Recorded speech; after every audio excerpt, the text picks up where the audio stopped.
Welcome to this audio-described introduction to Story of a Sketchbook. Kim is an artist. She is a white woman with shoulder-length fair hair with a green stripe in the right-hand side. Kim is wearing a green hoodie. When we first meet her, she is seated at her desk in her studio, drawing in her sketchbook.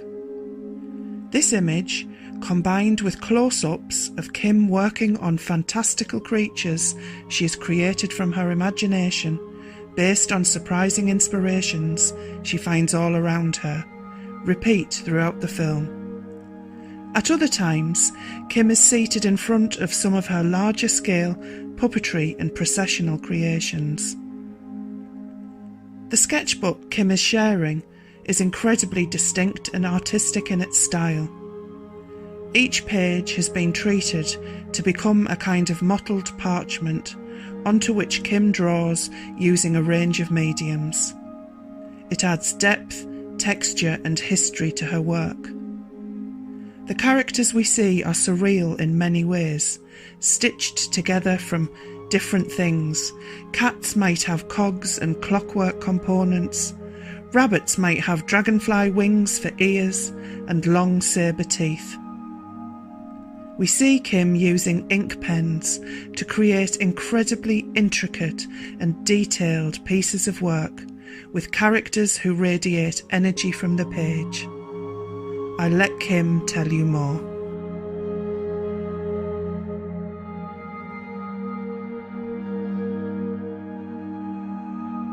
Yeah, I've always done drawing, like as a kid. I always loved drawing. I remember being sat at my nana and granddad's and I would like copy off Christmas cards. You know, like if you got an old Christmas card that had a mouse on it or something, it's like absolute jackpot because I'll be drawing that. So I just loved drawing from then.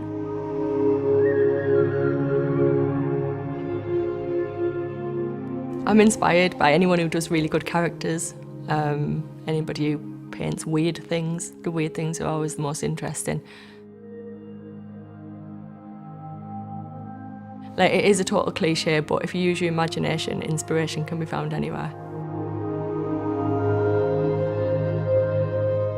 The book is a field journal of characters that I see out and about, like faces in unusual places. So I make eye contact with them and I can't get away from it. I don't make eye contact that much with people, so I feel like I have a better connection with like some branches or some bricks in a certain way, and I look at them and I'm like, they might have been there for ages and nobody's noticed them, and now it's my responsibility. I need to document them and get them in my book. That's what happens. So a lot of the things have come from stuff I've seen. Some of the stuff I see behind my eyes, but a lot of it's out in the world already. Just got to notice it. These are the characters that I drew that the bird gave me with its poo, and they were just really obvious to me. They are backwards walkers. You don't know if they're coming or going. Neither do they really, but they do walk backwards. I drew them with a nest as their body because obviously the bird gave me the inspiration, so it made sense to do that. This one is the baby, so he walks forwards at the minute, but as he gets older his legs will turn. They're already starting and he will walk backwards.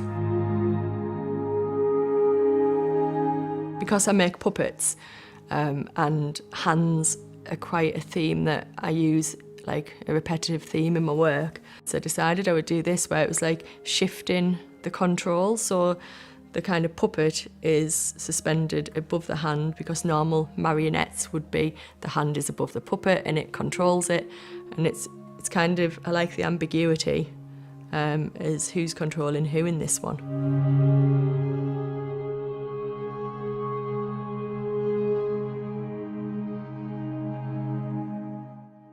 I was making an enormous teepee and the technical manager was threading the poles up into this enormous canvas teepee on the floor, and her legs were sticking out and the poles were sticking out a bit. And I just saw this, like in my mind, this is actually what I was looking at. So these characters came from that, obviously the legs, and then these are the teepee poles sticking out the top.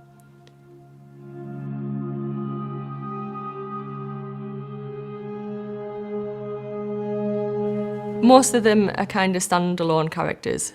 And I'll probably have a bit of a story for each one that we've been thinking about maybe pulling out, maybe doing some children's books with them. That'd be amazing. The style of the illustration brings them all together.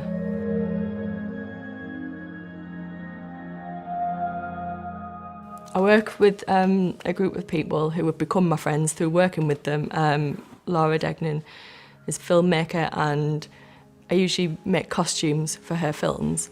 And this time she texted me and she said, "I'm not sure if it's your cup of tea really, but we need this kind of Book of the Dead, Necronomicon doing, illustrating. We need copyright-free images, so just if you want to say no, that's fine, because I know you do costume." And I was like, "You've never asked me to do anything more up my street."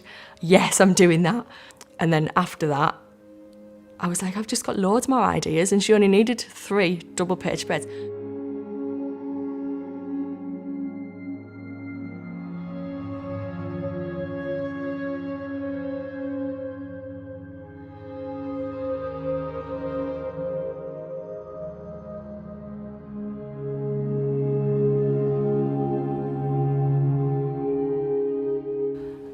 The good thing about drawing characters is that I can decide who they are. And when you watch a film or anything over and over, it's lovely because they're consistent and they're just the same every time, which is really good. I'm not very good with people stuff and how they can be inconsistent. It drives me insane.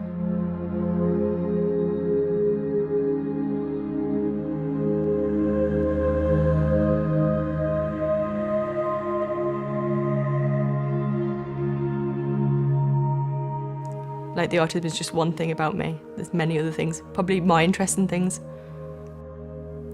It means that I can let myself off. And that doesn't mean make excuses. That means that I've got a reason for doing things the way that I do them. And I'm not awkward or difficult. I just need things to be a certain way. So it just helps me to understand that for myself, but it also helps me explain to other people as well.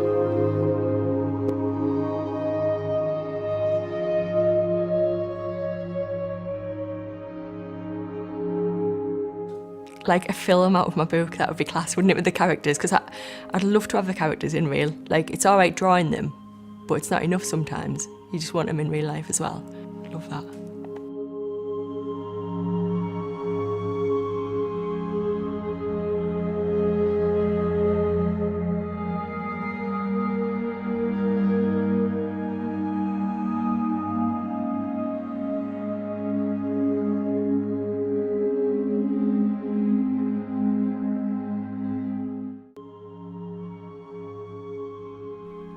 To see more of Kim's work, please visit greenerlavelle.co.uk. That's greenerlavelle.co.uk. You can also reach Greener Lavelle at facebook.com. With thanks to Disconsortia. Film by Ian Payne.